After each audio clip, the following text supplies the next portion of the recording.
শুভ দুপুর। তো এখন বাজে 1টা দুটো। এখন আমাদের বাড়িতে আজকে রান্না হয়েছে, দেখো শাক ভাজা, এটা হচ্ছে কি শাক ভাজা, আলু আলু, আর এটা হচ্ছে এখানে আছে চাটনি, আর এখানে হচ্ছে ইঁচড় চিংড়ি, আর এখানে আছে পাঁপড় ভাজা। তো এখন আমি বুনিকে দেবো ইঁচড় চিংড়ি, ও বলবে খেয়ে কেমন হয়েছে। মা বানিয়েছে, শাশুড়ি মা, ও খেয়ে বলবে, রিভিউটা দেবে। তো চলো খাওয়া যাক, এবার টেস্ট করা যাক। দেখি মনে হচ্ছে কি ভালো হয়েছে, যা স্মেল বেরিয়েছে, চিকেন বেরিয়েছে,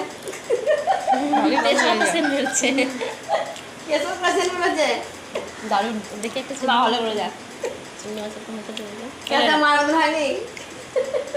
ভালো হয়েছে। আমার মায়ের তো ভালো হয়ে যায়, এই যে বেশ ভালো লাগছে, দারুণ সদ্য হয়ে যায়। দুদিন ধরে শরীরটা খারাপ থাকায় আমাকে মা আর বোন দেখতে এসেছে, আর মা আজকে খাওয়া দাওয়া করে বাড়ি চলে যাবে। তার জন্য এদিকে কিন্তু আমরা কিন্তু তাড়াতাড়ি খেতে বসে গেছি, যেহেতু মা বাড়ি চলে যাবে আর বোন কিছুদিন থাকবে। তো আজকে রান্নাবান্না সবই তো তোমাদের সাথে শেয়ার করলাম।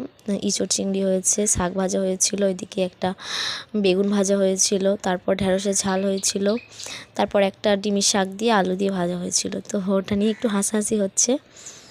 আর বোন মাকে বলছে তোমার থেকে ভালো রান্না করেছে নাকি আমার শাশুড়ি মা, সেই জন্যই এত হাসাহাসি হচ্ছে। আর মা একটু রাগও করছিল, স্বাভাবিক। তো চলো, এদিকে কিন্তু বুনি চাটনি আর পাঁপড়টাও খেয়ে নিচ্ছে। তো চলো আমরা খেতে থাকি।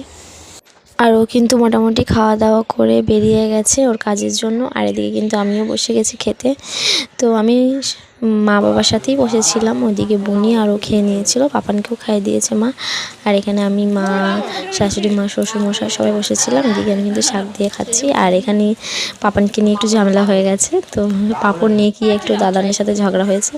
তো চলো ওদিকে বাদ দাও, এদিকে কিন্তু আমি এবার ট্রাই করবো কেমন হয়েছে। তো আমি অতটাও ভালোবাসি না এই চোটটা, চিংড়িটা একটু একটু ভালো লাগে। তো আমার কাছে একটু ঝালই লেগেছিলো, মোটামুটি ভালোই লেগেছিলো। যেহেতু শরীর খারাপ, তার জন্য গলার মানে স্বাদটা একদমই চেঞ্জ হয়ে গেছে, কোনো খাবারই আর কি ভালো লাগছে না।